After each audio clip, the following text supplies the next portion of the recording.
옛날에 한 임금님이 지방 행차를 이렇게 나온다는 소식이 들려서 한 노모가 아들에게 말했습니다.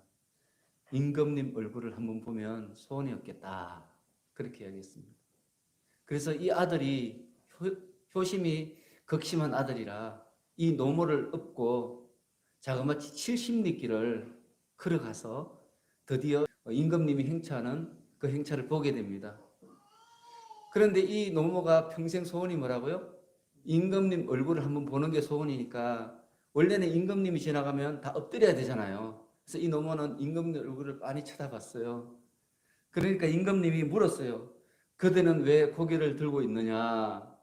그러니까 이 아들이 우리 노모가 임금님 얼굴을 보는 것이 소원이라고 해서 제가 70리길을 업고 여기 왔습니다. 그러니까 임금님이 감동을 받으시고 그 효자에게 땅을 내렸었어요. 하사하셨어요.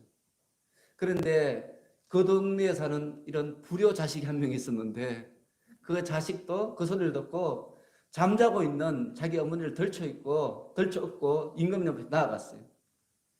그러니까 임금님이 또 그 모습을 보고 너는 또 무엇이냐 이렇게 물으니까 우리 엄마가 임금님 얼굴 보고 싶다고 해서 이렇게 업고 왔습니다. 이렇게 말했습니다. 그때 동네 사람들이 아닙니다. 저 사람은 불효자식이에요. 참 나쁜 사람입니다. 불량배입니다. 막 이렇게 이야기했습니다. 그런데 그 소리를 듣고서도 임금님이 그 아들에게 땅을 하사했다고 합니다. 그러면서 임금이 뭐라고 말했는가 하면 효도는 흉내만 내어도 효도다. 여러분 어떻습니까? 지금 효도하고 계십니까? 효도가 힘들다는 거죠. 임금님이 얼마나 효도가 힘들면 흉내만 내어도 이렇게 상을 줬겠습니까? 그만큼 어려운 거죠. 그래서 여러분 우리가 오늘 어버이날인데 평소에는 잘 못하더라도 어버이날을 맞이했을 때만큼은 그래도 나는 정말 어떤 자녀인가 하는 것을 한번 생각해 봤으면 좋겠습니다. 정말 내가 하나님 보시기에 칭찬하실 만한 자녀인가? 하나님이 딱 보실 때 저 친구에게 내가 상을 줘야 되겠구나. 그렇게 보실 만한 그런 삶을 살고 있는지 우리가 오늘 스스로를 한번 살펴보기를 원합니다. 여러분 모두 좋은 자녀분들이 되시기를 예수님의 이름으로 축원합니다. 아멘. 자, 우리가 지금 살펴보고 있는 말씀은요. 너희 중에도 거짓 선생들이 있으리라 하는 제목의 말씀입니다. 지금 계속해서 연속해서 상고하고 있는데요. 여러분 여기에서 거짓 선생들이라는 그 존재는 어떤 사람들을 이야기하는가 하면 거짓된 목회자만 이야기하는 게 아니에요. 여러분 그걸 아셔야 됩니다. 여기서 거짓 선생들은 거짓된 목회자도 포함하고 거짓된 성도들도 포함돼요. 그리고 이단 세력 이런 사람들까지 다 포함하는 의미입니다. 그래서 여러분들이 오늘 말씀 드릴 때 거짓 선생 이런 말이 나오면 저 말에는 거짓된 목사도 있고 거짓된 성도도 있고 이단들도 포함하는구나 하는 마음으로 여러분들 오늘 말씀을 들었으면 좋겠습니다. 여러분 이런 거짓 선생들은 오늘 베드로후서의 이런 증언에 의하면 멸망하게 될 이단 사상에 물든 자들이다 이렇게 말합니다. 멸망하게 될 이단 사상에 물이 들었어요. 그래서 물이 드니까 이 사람들이 그 마음속에 옛날 마음 그러니까 예수를 믿기 전에 죄악 속에 있던 마음들이 계속해서 불일 때 일어나는 거예요. 그 마음들을 이 사도 베드로는 뭐라고 표현하는가 하면 호색과 탐심 그리고 무분별한 거짓 송사 그리고 온갖 모순된 거짓 술수 이런 식으로 표현하고 있습니다. 여러분 이것들을 이용해서 성도들의 경건을 파괴하는 자들 여러분 성도들이 경건해야지 구원받는데 하나님의 교회를 온전히 세워갈 수 있는데 이 자들은 뭘 하는가 하면 성도들이 경건할 수 없도록 그 분위기를 만드는 거예요. 그래서 경건을 파괴하는 거죠.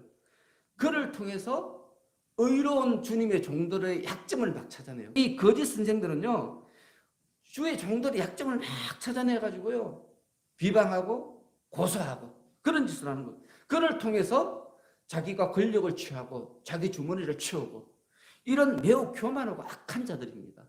오늘 본문에 나타난 이 거짓 선생들이 제가 그랬지 않습니까? 지난주에도 이 사람들이 얼마나 교만하면 사람들이 알아챌 수 없도록 이렇게 위장을 잘하는가 하면 그 믿음 좋은 초대교회 성도들도 다 쏘아 넘어갔어요. 다 쏘아 넘어갔습니다. 여러분, 이 사람들은 우리 보통 인간의 안목으로는 구별할 수 없어요. 너무너무 의롭게 보이고요. 너무너무 선하게 보여요. 이게 문제죠. 그런 광명한 천사의 모습을 가지고 있기 때문에 우리가 이들을 분간할 수 없습니다. 보통 눈으로 분간 못해요. 그래서 성경은 우리에게 요구하는 게 있죠. 그게 뭔가 하면 영적인 안목을 가져라 이렇게 말합니다. 여러분, 우리가 뭘 가져야 된다고요? 영적인 안목을 가져야지 이런 거짓 선생들을 구별할 수 있어요. 물론 거짓 선생들도 구별하고 내 속에 있는 거짓된 신앙도 구별이 돼요. 그래서 거짓된 신앙을 버리고 회개하고 우리가 바른 신앙을 계속해서 유지할 수 있게 되는 거죠. 뭐가 있으면? 영적인 안목이 있으면. 근데 이 영적인 안목을 가지려면 사도 베드로가 우리에게 두 가지를 굉장히 열심히 해야 된다고 말합니다. 첫 번째는 하나님을 아는 것, 예수님을 아는 것. 이 하나님을 알아야 된다는 거예요. 그리고 이 아는 것을 삶 속의 경건의 모습으로 나타내야 된다는 거죠. 이 두 가지를 우리가 해야 돼요. 하나님을 아는 것과 우리 삶 속에 경건이 있어야 됩니다. 이 두 가지가 있으면 우리 속에 뭐가 생겨요? 영적인 안목이 생기는 거예요. 그래서 여러분들이 영적인 안목이 있어야 돼요. 이게 없으면 말씀을 들어도 분별이 안 돼요. 저 목사님이 하는 말이 진짜 하나님이 하시는 말씀인지 아니면 자기가 지어내서 하는 말인지 우리가 분간이 안 돼요. 그래서 여러분들이 꼭 하나님을 아는 지식을 쌓으시고 경건의 연습을 통해서 훈련을 통해서 경건한 삶을 사심으로 영적인 안목을 가지시기를 축원합니다. 자, 오늘은 세 번째 시간이에요. 오늘 세 번째는 무슨 말을 하는지 우리가 잘 들었으면 좋겠습니다. 먼저 13절입니다. 13절 하겠습니다. 시작. 불의의 값으로 불의를 당하며 낮에 즐기고 노는 것을 기쁘게 여기는 자들이니 점과 흠이라. 너희와 함께 연회할 때에 그들의 속임수로 즐기고 놀며. 자, 여기에서 불의의 값으로 불의를 당하며, 이 말은 뭔가 하면 12절에 연결된 말이죠. 그죠? 거짓 선생들이 멸망당해요. 멸망당하는 이유가 뭐라고요? 자기의 불의의 값으로 멸망을 당한다는 거예요. 그걸 연결해서 이야기하고 있죠. 그러면서 사도 베드로가 그들의 특징에 대해서 이야기하고 있어요. 그들의 특징에 대해서 첫 번째는 뭔가 하면 낮에 즐기고 노는 것을 기쁘게 하는 자들. 낮에 즐기고 노는 것을 기쁘게 여기는 자들. 이렇게 말하고 있습니다. 여러분, 보통 사람들은 낮에 뭘 하죠? 일하죠. 그죠? 일하죠. 24시간을 근무하는 특수한 어떤 일터를 제외하고는 보통 낮에 생업에 관련된 일을 하는 것이 보통 사람들의 일상이죠. 그죠? 보통 사람 다 그렇게 살아요. 그런데 이 거짓 선생들은 뭐예요? 낮에 뭘 한다고요? 일하지 않고 즐기고 노는 것을 기쁘게 여긴다. 기쁘게 여긴다. 여기서 기쁘게 여긴다는 말은 뭔가 하면 낙으로 삼는다는 거예요. 즐기고 노는 것을 낙으로 삼는 사람들이 어떤 사람이라고요? 지금? 거짓 선생들이에요. 거짓 선생들은 일하기를 싫어해요.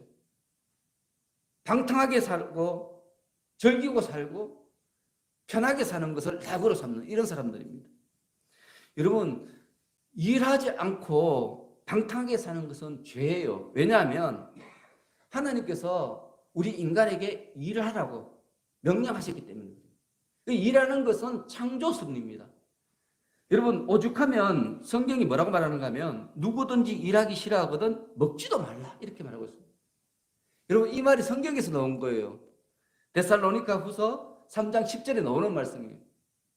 여러분, 우리 하나님께서는 이 세상을 친히 창조하셨어요. 그죠? 천사들에게 맡기지 않고 직접 본인이 하나님이신 본인께서 창조하신 하나님께서 직접 이 세상을 창조하셨습니다. 며칠 동안 창조하셨죠? 6일 동안 창조하셨어요. 그러니까 하나님께서 6일 동안 뭐 하셨어요? 일을 하신 거예요, 여러분. 일을 하시고 제7일째는 뭐 하셨죠? 안식하셨습니다. 그리고 우리 하나님께서는 이것을 창조 섭리로 이렇게 정하셨어요. 그래서 이 세상의 통치를 우리 인간에게 맡기시면서 우리 인간들에게도 6일 동안 열심히 일하고 7일째 안식하라. 그렇게 세상을 다스리라 이렇게 명령하셨습니다. 십계명에 나오죠. 그죠? 이게 십계명에 나옵니다.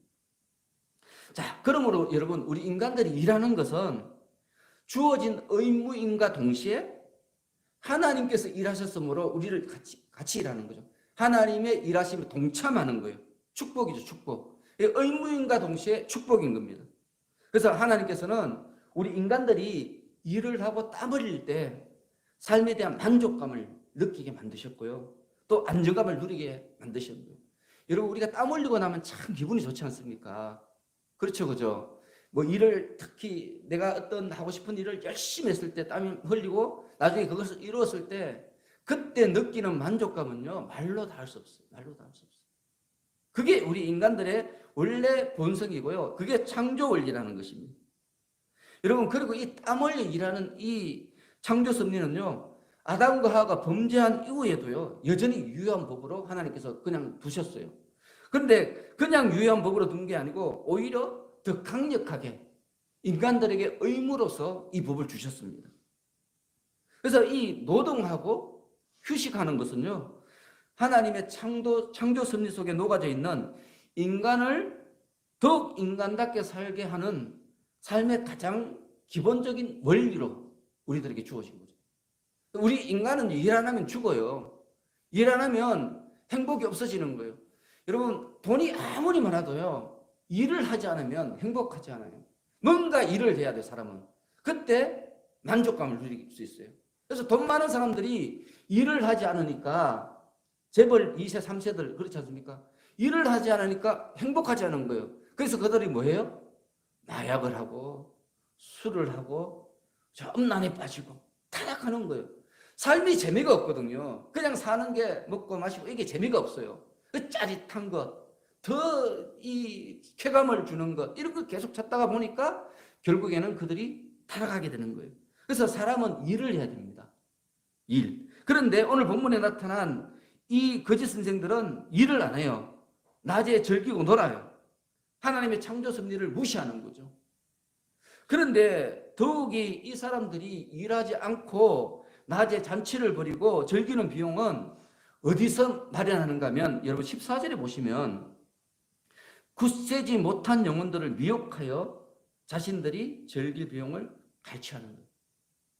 마치 낚시꾼이 미끼를 가지고 이 물고기를 미혹하듯이 유혹해서 물고기를 잡잖아요. 그죠?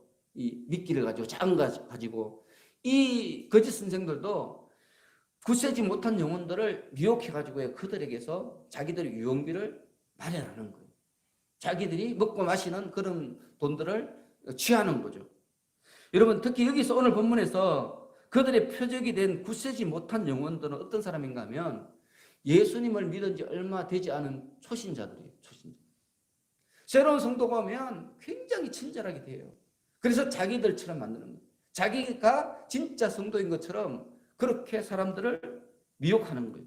그리고 또 예수를 믿었는데 믿음이 연약한 사람들. 여러분, 믿음이 연약하면 믿음이 재미가 없어요. 그렇죠? 여전히 세상의 것이 더 재미있어요. 예수를 믿기는 믿는데 뭐 기도하고 뭐 이런 거 별로 재미가 없어요. 성경 공부는. 그냥 교회에 나오면 성도들끼리 놀러 가는 거 재미있죠. 그죠? 야외에 가고 뭐 이런 거 재미있어 하는데 하여튼 뭐 공부하고 기도해야 한다면 괜히 가기 싫고 이런 성도들 많죠. 그죠? 그게 바로 이 거짓 선생들의 타겟 1호예요. 1호. 이런 사람들이 넘어가는 거예요. 거짓 선생들은 이런 사람들을 달콤한 말로 미혹을 하는 거예요. 그리고 자기 편으로 만들어요. 자기 편. 그리고 그들에게 비용을 충당해서 자기들의 주문을 채우는 거죠. 여러분, 이런 사람들이 지금 이 시대에도 교회에 너무 많아요. 너무 많아요. 여러분, 거짓 이 선생들은요, 설교를 하면서 막 눈물을 흘려요. 성도들을 울게 만들어요.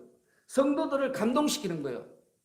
위대한 언어를 통해서 언어를 잘 구사해가지고요, 사람들에게 감동을 주고 사람들 가슴을 뛰게 만들고 그렇게 만들어요. 그리고 우리 성도들은 순진하잖아요. 순진하니까 예수를 믿지 악한 사람들 예수 안 믿습니다. 그러죠, 그죠? 하여튼 교회에 오는 사람들은 그래도 순진한 사람들입니다. 그러니까 다 넘어가는 거예요. 그 눈물에 넘어가고요, 그 미려한 어법의 하술에 다 넘어가는 거죠.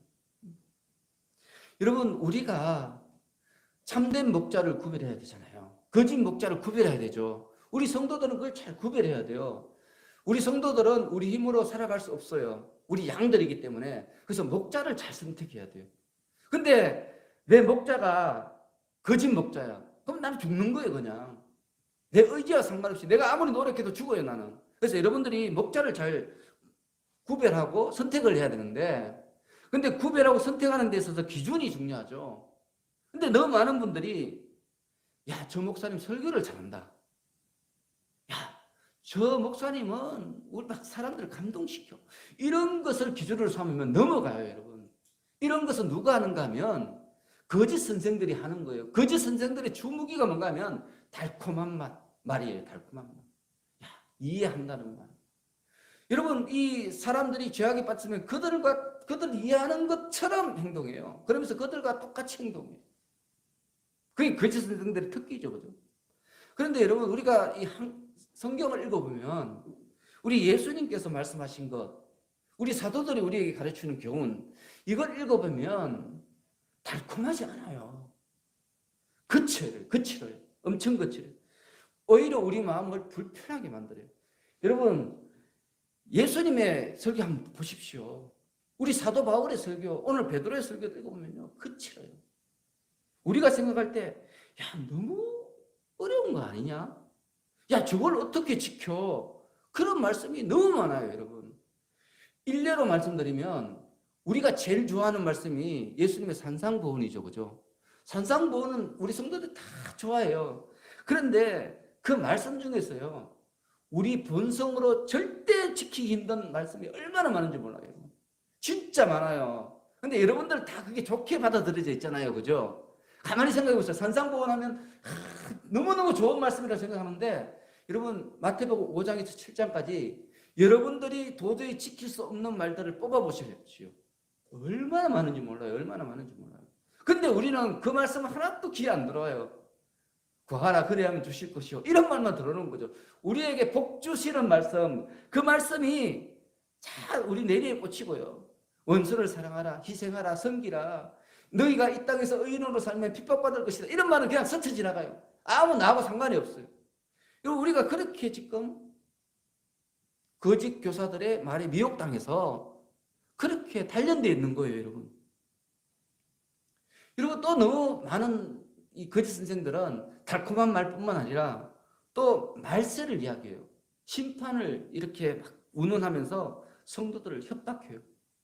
이 두 가지 종류가 달콤한 말로서 성도들을 미혹하는 거짓 선생들이 있는가 하면 막 요한계시록이나 하나님의 심판을 운운하면서 사람들의 주머니를 털어가는 신천지와 같은 이단들도 있는 거예요, 여러분. 그걸 아셔야 돼요. 그것과 거기에요. 여러분, 지금 오늘 본문에 나오는 베드로서에 나오는 이단들은요, 쾌락주의자들이거든요. 쾌락주의자들. 그런데 다른 성경에 나오는 고린도서나 이런 데 나오는 이 이단들은요, 금욕주의가 많아요. 금욕주의. 반대잖아요. 금욕과 쾌락은 전혀 반대죠. 그죠? 근데 이단들은 이 두 가지 모습으로 나타난다는 거예요. 어떤 이단들은 쾌락을 가지고 인간의 절대 가지고 있는 기본적인 인간의 욕정을 이렇게 자극해서 성도들을 미혹하는가 하면 또 어떤 사람들은 그 반대예요. 인간은 악하기 때문에 금욕해야 된다는 거죠. 금욕이. 목사는 간단하게 살아야 돼. 야, 쌀밥 먹으면 안 돼. 하루에 2끼만 먹어야 돼. 이런 식으로. 죄를 지으면 너 스스로를 매를 치어야 돼. 이런 식으로. 그런 식으로 우리를 미혹하는 거예요. 여러분, 우리가 이런 미혹을 구별해내야 되잖아요. 그죠? 근데 이 미혹이요, 제가 조금 전에도 말씀드렸다시피 참 구별하기가 힘들어요. 너무너무 구별이 안 돼요. 여러분, 그리고 우리가 더 중요한 건 뭔가 하면 다른 교회는요, 우리하고 별 상관이 없잖아요. 그죠? 우리 주의가 중요해요. 지금 당장 우리 동탄 영락교회가 중요한 거죠.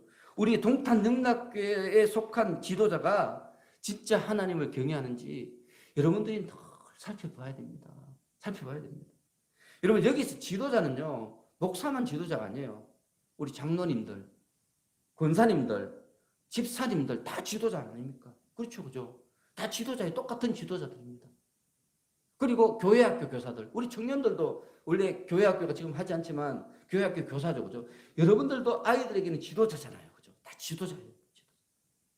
그런데 이 지도자들이 하나님을 경외하고 창조 선리에 따라서 열심히 일을 해야 되는데, 하나님의 교회에서도 열심히 일을 하고 사회에 나가서도 열심히 일을 해야 되는데, 그걸 하지 않으면 우리가 조심해야 된다는 거예요. 그 사람을 조심하게 되어야 된다는 것입니다. 만일 교회 지도자가요, 먹고 즐기고 노는 데 관심이 많아요. 그리고 자기에게 맡겨진 일들에 대해서는 별로 뭐 열심히 하지 않고, 그런데 막 누구를 가르치려고 그러죠. 여러분, 그러면 그 사람의 가르침을 받는데 조금 고민해 봐야 돼요. 내가 저 사람에게 가르침을 받아야 되는지 심각하게 자기 자신을 고민해야 되고요. 만일 우리 장로님이나 권사님이나 집사님이나 우리 교회학교 선생님들 중에서 막 방탕하게 살고 말씀도 읽지 않고 기도도 하지 않고 이러면서 막 사람들 가르치려고 들면 여러분들이 저에게 말을 해야 돼요. 누구 집사님이, 권사님이, 목사님 요즘 말씀도 안 보고 기도도 안 하는데 자꾸 사람들을 가르치려고 그러고 사람들 위에 쓰려고 그럽니다. 저에게 말을 해줘야 됩니다. 그럼 우리가 그분을 위해서 집중적으로 기도해요. 서는 말로 그분을 권면해야 돼요. 그렇게 해서 하나님의 교회를 늘 새롭게 신령하게 유지해 나가야 되는 거죠. 그런데 너무 많은 분들이 목사만 신령하면 된다고 생각하는 거예요. 여러분, 목사만 신령하면 되는 게 아니에요. 실제로 우리 성도들에게 영향을 가장 많이 주는 사람들은요, 집사님과 권사님들이에요. 집사님과 권사님들. 그분들이 가장 실질적으로 성도들에게 영향을 많이 줘요. 그런데 우리 집사님과 권사님들이 신령하지 못하다, 하나님 뜻대로 살지 않다, 그러면은 교회는, 하나님의 교회가 온전히 설 수 있지 못하게 되는 거죠. 교회가 이상하게 되는 거예요. 그래서 여러분, 우리는 늘 스스로를 살펴봐야 돼요. 그래서 야고보 사도가 그랬잖아요. 너희가 서로 죄를 고백하라 그랬거든요. 내가 지은 죄를 서로 고백하라는 거예요. 여러분, 이게 참 어렵거든요. 그죠? 제가 지은 죄를 어떻게 우리 전도 사람들에게 고백하겠습니까? 약점이 되는데 쉽지 않은 거예요. 근데 내가 죄를 고백해도 약점이 안 되는 거예요. 그게 진짜 교회라는 거죠. 야고보 사도가 우리에게 권면하는 교회가 바로 그거예요. 서로가 서로에게 죄를 고백해도 전혀 약점이 되지 않는 교회를 세워야지 그게 진짜 교회라는 거예요. 근데 우리 교회가 만일 그렇지 않다면 우리도 거짓 선생들에게 많이 미혹된 상태에 있는 거죠. 지금 미혹된 상태. 여러분, 이거 빨리 회복해야 됩니다. 목사님, 그거 이상이죠. 이게 거짓 사도들의 미혹이에요, 여러분. 우리 예수님이 그렇게 사셨고요. 우리 사도들도 다 그렇게 살았어요, 여러분. 그걸 아셔야 됩니다. 우리 믿음의 선배들 다 그렇게 사셨어요. 그렇기 때문에 지금 우리 교회가 지금 존재하고 있는 거예요. 그런데 이 시대는요, 그렇게 사는 사람들을 미워해요. 심지어는 목회자들끼리도 미워해요. 이게 뭔가 하면 그만큼 미혹다. 미혹. 근데 우리가 뭐에 미혹당하면 이렇게 되느냐? 그거에 대해서 사도 베드로가 명확하게 우리에게 제시합니다. 그게 뭔가 하면 이어지는 말씀이에요. 15절 하겠습니다. 15절 시작. 그들이 바른 길을 따라 미혹되어 부올의 아들 발람의 길을 따르는도다. 그는 불의의 삭슬 사랑하다가. 자, 여기서 부올의 아들 발람, 여러분 발람 다 들어보셨죠? 교회 한 10년 정도 다니면 발람 모르는 사람이 없어요. 그죠? 이 발람은요, 민수기에 나오는 사람이에요. 근데 이 발람에 대해서 민수기에 22장, 23장, 24장 무려 3장을 할애합니다. 이 발람 이야기에. 여러분, 성경은 시시한 이야기는 기록하지도 않고요, 중요한 이야기도 요점만 기록해요. 그런데 이 발람에 대해서는 몇 장에 기록되어 있다고요? 3장. 굉장히 긴 지면, 신약 성경으로 말하면 성경 한 권이에요. 그 지면을 발람에 대해서 이야기하고 있어요. 이건 뭡니까? 발람의 교훈이 그만큼 중요하다는 거예요. 이 발람의 덫이 무서운 덫이라는 거예요. 여러분, 성경이 우리에게 강력하게 경고하는 거죠. 이 발람은요, 모압 왕 발락에게 유혹당했어요. 근데 발락에게 유혹당할 때 뭐에 유혹당했는가 하면 발락이 주는 돈, 권세 이런 거예요. 발락이 주는 돈에 미혹당해가지고 모압을 위해서 이스라엘을 저주하려고 했어요. 그런데 우리 하나님께서 그렇게 못하게 막으셨어요. 오히려 이스라엘을 축복하라고 이렇게 명령하셨어요. 그런데 그럼에도 이 발람은요, 돈의 미혹을 뿌리치지 못해요. 돈이 너무 좋은 거예요. 하나님도 무서운데 근데 돈이 좋은 거예요. 그래서 계속해서 반복해서 이스라엘을 저주하려고 시도를 해요. 물론 결국에는 저주 못했어요. 하나님이 막 강압적으로 막으시니까 못했는데, 그럼에도 이 발람은 계속해서 시도를 해요. 시도. 여러분, 이러한 발람을 불의의 삭슬 사랑한 인물 이렇게 밝혀요. 그리고 이 불의의 삭슬 사랑한 이 발람과 같은 인물이 지금 누구라고요? 거짓 선생들이라는 거예요. 거짓 선생들이 바로 그렇다는 거죠. 발람처럼 불의의 삭을 사랑하는 자들이 바로 거짓 사도들이라는 거예요. 그런데 여러분, 한번 우리가 생각해 보시기 바랍니다. 이 발람이나 거짓 선생들이 이렇게 불의의 삭을 사랑하게 된 근본적인 동기가 뭐죠? 우리 그걸 알아야 되죠, 그죠? 근본적인 동기를 찾으면 우리는 불의의 삭을 사랑하는 이 잘못된 길에 빠지지 않을 수 있어요. 원인을 찾으면 다 해결되는 거예요. 여러분, 이 거짓 선생들이, 이 발람이 왜 불의의 삭에 빠졌습니까? 사도 베드로가 앞에서 이야기했잖아요. 뭘 잃어버렸기 때문에? 경건을 잃어버리고 사탄의 미혹에 넘어갔기 때문에, 사탄의 유혹에 미혹됐기 때문에 그렇게 됐다는 거예요. 사도 베드로가 앞에서 다 설명했어요. 그러면서 지금 다시 계속해서 반복해서 설명하고 있는 거죠. 여러분, 이 사람들은 하나님의 말씀을 자신의 이익과 저울질했어요. 하나님의 말씀을 따르는 것이 이익인가? 내 욕심을 따르는 것이 이익인가? 매일 저울질해요. 저울질하면서 어떤 것은 받아들이고요. 어떤 것은 버려요. 이걸 계속 반복하는 거예요. 그러다가 결국 사탄이 쳐놓은 탐욕의 덫에 딱 걸려든 거죠. 딱 걸려들어요. 덫에 걸려들었어요. 여러분, 우리가 이러한 사탄의 탐욕의 덫에 걸려들지 않으려면 가장 중요한 것은 하나님의 말씀을 열린 마음으로 받아들여야 돼요. 열린 마음. 성경을 읽을 때 순종하는 마음으로 읽어야 돼요. 성경을 읽으면서 여러분, 내 마음에 드는 말은 딱 골라내고요. 지키기 꺼려지는 말씀은 그냥 스쳐지라고. 이런 자들이 결국 뭐에 걸려든다고요? 사탄이 쳐놓은 탐욕의 덫에 걸려들게 된다는 거예요. 여러분, 혹시 여러분들 오늘 성경 한번 보십시오. 성경의 축복의 말씀은 형광펜으로 2중 3중 막 표시해 놓고요. 그리고 암송하고요. 성도의 의무에 대해서 그런 거는 아무 표시도 되어 있지 않는, 혹시 그런 책을 들고 있지는 않습니까? 여러분, 요즘은 좀 책을 덜 칠하는데 제가 청년 때만 해도 이 웬만한 믿음의 사람들 책 보면 완전히 오색찬란해요. 얼마나 줄을 많이 끊었는지 보면 빨간색, 노란색. 지금은 별로 안 그러더라고요. 근데 지금 안 그런다는 말은 뭔가 하면 그만큼 성경을 안 읽는다는 말이에요. 알고 보면. 옛날 분들은 성경을 많이 읽었다는 거죠. 근데 읽는데 자기가 좋아하는 말씀을 막 해놓고 자기가 좋아하는 말만 막 외우는 거예요. 여러분들 외우는 말씀 보면 다 축복의 말씀이죠. 그죠? 그렇지 않나요? 여러분, 이런 게 뭔가 하면 사탄의 미혹에 걸려 넘어진 거예요. 어느 정도는. 탐욕의 덫에 걸려든 거예요. 우리가 지금. 그런데 더 무서운 게 있어요. 그게 뭔가 하면 여기 한번 걸려들면 못 빠져나와요. 자력으로는 불가능해요. 여러분, 이 산의 들에 이 사냥꾼들이 덫을 치잖아요. 한번 걸려들면 짐승들 못 빠져나옵니다. 빠져나오려면 나올수록 어떻게 돼요? 더 깊게 끌려 들어가요, 덫에. 이게 덫이에요. 사탄도 똑같은 덫을 쳐놨어요, 지금. 이 발람의 덫을 치는 거야. 이 탐욕의 덫. 여기에 딱 걸리면요, 누가 말해도 안 들어요. 누가 말해도. 가족이 말해도 안 듣고요. 부모님이 말해도 안 들어요. 부모가 답답하니까 그 사람을 데리고 어디로 가요? 교회로 데려오잖아요. 목사가 이야기해도 안 들어요. 여기에 한번 걸려들면 정말 어렵습니다. 이 바꾸는 게 정말 힘들어요. 그래서 16절에 사도 베드로가 이야기하는 거예요. 16절. 우리 16절 나같이 읽습니다. 시작. 자기의 불법으로 말미암아 책망을 받되 말하지 못하는 나귀가 사람의 소리로 말하여 이 선지자의 미친 행동을 저지하였느니라. 여러분, 이 말씀은요, 이 발람이 사람의 충고에 콧방귀도 끼지 않았다는 거예요. 콧방귀도 끼지 않았다는 거예요.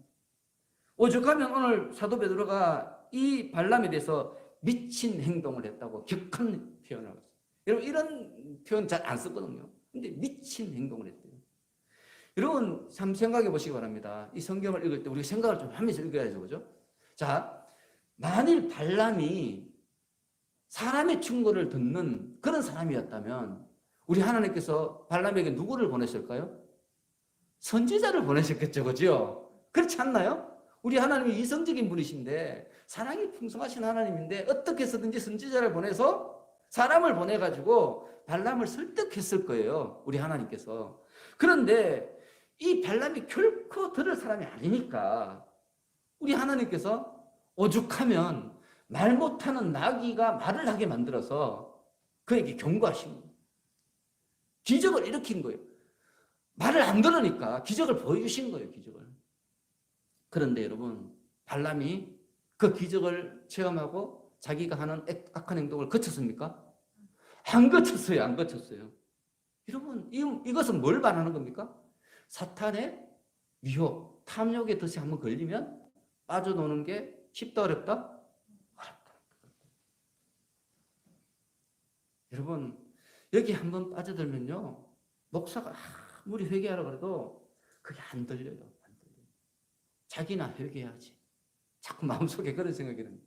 자기가 회개하지. 막 착하게 살라 그러면 목사님은 착하게 사세요. 이런 생각이 자꾸 드는 거예요. 그게 뭔가 하면 내가 이미 탐욕의 덫에 걸려들어서 그런 내가 들어야 되는 말은 안 들리는 거예요. 안 들리는 거예요.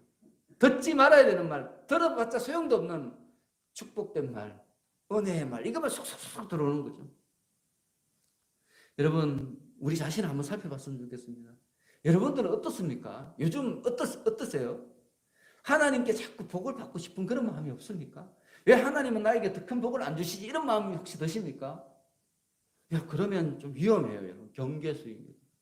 하나님께서 나에게 선한 일을 왜 안 맡기시지? 왜 하나님께서 주추고 가는 한 영혼을 나에게 안 맡기시지? 왜 하나님께서 하기 꺼려하고 힘든 일들을 왜 나에게 안 맡기시지? 여러분들이 그런 마음이 드셔야 되잖아요. 그죠? 하나님을 진짜 사랑하면 하나님이 해결하기 힘든 일들을 나에게 맡기기를 원하는 게 가장 기본적인 우리의 품성이 돼야 되는 거죠. 근데 우리는 자꾸 하나님에게 뭔가 좋은 걸 받고 싶습니다. 좋은 걸 받고 싶습니다. 그러면서 여러분, 성경도 읽지 않아요. 예배도 참석하지 않고, 말씀도 기도도 하지 않아요. 성도로서 가장 기본적인 건 뭐예요? 날마다 하나님의 마음에 나의 마음을 조율해야 되는데, 제가 강조했잖아요. 그거 뭐라고 그랬죠? 한마디로 말하면 경건에 힘써야 되는데, 그런데 그 일을 하지 않는 거예요. 경건하지 않으면 영안을 가질 수가 없습니다. 경건하지 않은 사람은 영적인 일을 분별할 수 있는 능력이 없어요. 불가능합니다. 그래서 여러분들 경건을 유지해야 돼요. 그러면서도 정확하게 분별되지도 않은 일들을 두고 교회를 욕하고요, 주의 종들을 욕하고, 권사들을 험담하고, 집사님들을 험담하고, 이런 그런 모습이 혹시 나한테 있지는 않은지. 그러면 나는 많이 넘어간 거예요. 지금 많이 넘어간 거죠. 여러분, 정말 더 무서운 거는 뭔가 하면 이런 거짓 선생들과 이단들은 멀게 있지 않아요. 가까이 있어요. 가까이. 여러분 바로 옆에 있어요. 옆에. 여러분, 근데 이 거짓 선생들이나 악한 이단들이요, 악한 모습으로 나타나면 바로 구별이 되잖아요. 근데 그렇게 안 나타나요. 우리가 생각하는 것처럼 머리에 뿔이 달리고요, 험악한 표정을 갖고 칼을 들고 우리를 죽일 듯이 달려들면 우리가 금방 분별하고 도망갈 수 있는데, 근데 이들은 그렇게 나타나지 않고요, 아주 인자한 모습으로, 우리 편처럼 경건한 모습으로. 여러분, 바리새인 서기관 보십시오. 얼마나 경건하게 보였습니까? 우리 예수님 빼고는 다 속았어요. 세상 사람들은 그들을 다 존경했거든요, 그 당시. 근데 우리 예수님은 영안이 열려 있으니까 그들을 분별하는 거예요. 배칠한 무덤이라고 다 구별하잖아요. 우리가 영안이 없으면요, 구별할 수 없어요. 그들은 인자하고 경건하고 광명한 천사의 모습으로 여러분 주위를 서성이기 때문에. 그리고 성도들이 인식하지 못하도록 성도들의 마음속 깊이 잠재되어 있는 그런 욕심의 찌꺼기들을 막 자극해. 야, 괜찮아. 우린 다 죄인이야. 의인은 한 명도 없어. 죄 짓는 거는 당연해. 우리가 넘어지는 것은 당연해. 이러면서 탐욕의 덫에 딱 걸리도록 미혹합니다. 그러면서 죄를 지어도 양심의 가책을 느끼지 못합니다. 죄를 지으면 양심의 가책을 느껴야 돼요. 작은 죄라도. 그게 뭔가 하면 하나님께서, 성령께서 내 속에 있다는 증거예요. 작은 죄를 지어도 내가 마음이 불안하고 마음이 안절부절하고 마음이 아프고 괴롭고, 그게 여러분들이 정상이에요. 근데 죄를 지어도 예수님이 다 예전죄, 지금죄, 나중죄까지 다 용서했으니까 나는 괜찮아. 아무 문제 없어. 이거는 미혹당한 거예요. 이런 아주 작은 차이거든요. 작은 차이지만 한 사람은 마귀의 자식이에요. 한 사람은 예수님의 제자예요. 여러분 그걸 아셔야 돼요. 여러분 우리가 정말 그러한 영안을 갖고 거짓된 일들을 분별하기 위해서는 날마다 내 욕심을, 내 자존심을, 내 이익에 대한 욕망을 살펴봐야 돼요. 살펴봐야 돼요. 혹시 내가 그 속에 속해져 있지는 않은지 하나님 말씀 앞에 무릎 꿇고요. 내 마음과 하나님 마음을 하나로 만들어야 돼요. 조율해야 돼요. 그게 우리가 살아갈 수 있는 유일한 비결입니다. 여러분 제가 예수를 믿어보니까 그래요. 예수를 믿는다는 사람은 너무 많아요. 교회를 위해서 헌신한다는 사람 많은데 그 삶 속에서 예수님의 향기가 드러나는 사람을 만나기 참 힘듭니다. 저도 마찬가지겠죠. 그죠? 저도 뭐 똑같잖아요. 근데 이게 왜 그런가 하면 미혹당해서 그래요. 미혹당해서. 저도 많이 미혹당한 상태예요. 잘 안 돼요. 말씀대로 살려고 노력하는데 잘 안 돼요. 자꾸 타협이 됩니다. 여러분 오늘 사도 베드로가 분명하게 우리에게 말하는 것은 뭔가 하면 거짓 선생들은요 종교적인 타락뿐만 아니라 도덕적인 타락에도 빠져 있다는 거. 우리는 자꾸 종교적인 것만 생각합니다. 그렇지 않아요. 거짓 선생들은 종교적인 것뿐만 아니라 도덕적인 타락. 그래서 예수님의 이 구속 사역을 부정할 뿐만 아니라 음란에 빠져서 악한 정욕 가운데 살아가고 있습니다. 그리고 이 악한 자들은요 자기들만 타락하면 되는데 그렇게 하지 않아요. 자기들뿐만 아니라 우리까지 타락하게 합니다. 그래야지 자기들이 타락한 것을 숨길 수 있으니까. 자기들의 죄된 모습을, 자기들의 약점을 숨길 수 있으니까. 여러분 그렇잖아요. 악한 사람들은요 나쁜 짓을 할 때 자기만 안 해요. 착한 사람 데리고 가서 그 사람으로 하여금 찌르게 만들어요. 공범. 그러면은 고발도 못하고요. 신고도 못하고요. 그 사람도 그냥 끌려다니는 거예요. 도구로 사용되는 거예요. 이 악한 거짓 선생들이 똑같은 짓을 하는 거죠. 우리를 그렇게 만드는 거예요. 온갖 수단으로 철저히 자기 불의를 감추기 위해서 우리들을 자기들과 똑같은 모습으로 만드는 거예요. 그리고 이런 거짓 선생들은요. 현대에 와서는 더 교묘하고 교활한 모습으로 나타나고 있습니다. 인터넷 미디어를 사용하고요. 영상, 과학 매체들을 통해서 너무 자연스러워요. 그리고 합리적이에요. 여러분 인터넷, 유튜브, 동영상 이렇게 설교 말씀 들어보면요. 기가 막힌 거 많습니다. 기가 막힌 말이 많아요. 세상에 뭐 간증하는데요. 들어보면 쑥 거짓말이에요, 여러분. 성경 딱 갖다 대면 바로 거짓말이에요. 근데 구독자가요, 막 10만 명, 20만 명, 30만 명, 100만 명 넘는 것도 많습니다. 많습니다. 여러분, 우리 일반 성도들은 이제 구별을 하지 못한다는 거예요. 그 말을 구별하지 못해요. 예수님 당시에 바리새인 서기관들이 막 얼굴 해치를 하고요. 더러운 머리를 팍 풀고 더럽게 하고요. 금식하고 막 이러니까 사람들이 와 멋지다. 진짜 저 사람들은 천국의 가장 좋은 자리에 앉을 사람이다. 이렇게 했잖아요. 지금 이 시대도 똑같아요. 여러분 그걸 아셔야 됩니다. 이 거짓 선생들이요. 그렇게 우리들에게 보여요. 근데 실제로 그분들의 삶을 돌아다보면 특히 말씀을요. 한 절 한 절 찾아가지고 성경 말씀을 딱 대입해 보면요. 거짓말인 게 바로 들통납니다. 그분들은 어떻게 할 수 없으니까 우리라도 선하게 살아요. 우리라도 제대로 예수를 믿어야 되는 거예요. 저는 지금 제 최선은 뭔가 하면 제 믿음을 지키는 거예요. 제 자신 믿음 지키는 게 제 가장 중요한 목표고요. 그리고 우리 가족들. 그 다음에 우리 교회예요. 그게 안 되면 아무것도 안 되니까.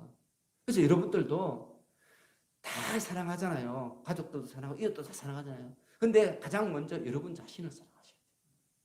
여러분 자신이 구원받아야 돼요. 여러분 자신이 진짜 성도가 돼야 되죠. 그죠? 근데 그게 안 되고 뭐 가족을 전도한다? 참 말도 안 되는 소리죠. 그죠? 근데 우리는 자꾸 그렇게 해요. 자기도 하지 못하는 것을 자꾸 자녀들에게 요구를 하니까 자녀들이 부모 말을 안 듣는 거예요. 안 듣는 거예요. 부모들은 오늘 어버이날이지만 저도 부모니까 절대로 내가 할 수 없는 일을 자녀들에게 요구하면 안 돼요. 그 순간 자녀들과 부모 간에 갭이 생기는 거죠. 부모들은 꼭 자기가 충분히 할 수 있는 일, 그 일들만 자제적으로 요구해야 돼요. 그게 진짜 지혜로운 부모인 거죠. 여러분, 우리가 이 구별하기 힘든, 거짓 선생들을 구별하기 힘든 이 시대에 우리가 그들을 구별하기 위해서는 영안을 가져야 되는데, 영안은 하나님을 아는 지식과 경건과 선한 삶을 통해서 우리에게 생겨납니다. 그래서 남들이 뭐라 하든 말든 우리는 성경 말씀대로 살아야 될 줄 믿습니다. 그래서 거짓 선생들의 흉계를 낱낱이 밝혀내고요, 예수님께서 우리에게 주신 방주인 교회를 우리가 지켜나가는 거죠. 여러분 모두 이런 멋진 성도님들이 되시기를 예수님으로 축원합니다. 자, 기도하겠습니다. 하나님 아버지, 거짓 선생들은 지금도 성도들을 믿음의 길에서 낙오시키기 위해서 갖은 요술로서 미혹하고 있습니다. 저희들에게 그들의 미혹을 분별할 수 있도록 하나님의 신성한 성품과 지혜를 부어 주옵소서.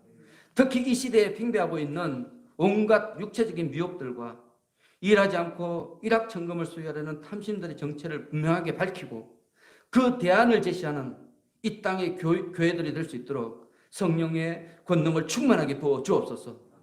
교회 지도자들이 선한 목자로서의 삶을 회복할 수 있도록 인도하여 주옵소서. 예수님의 이름으로 기도합니다. 아멘.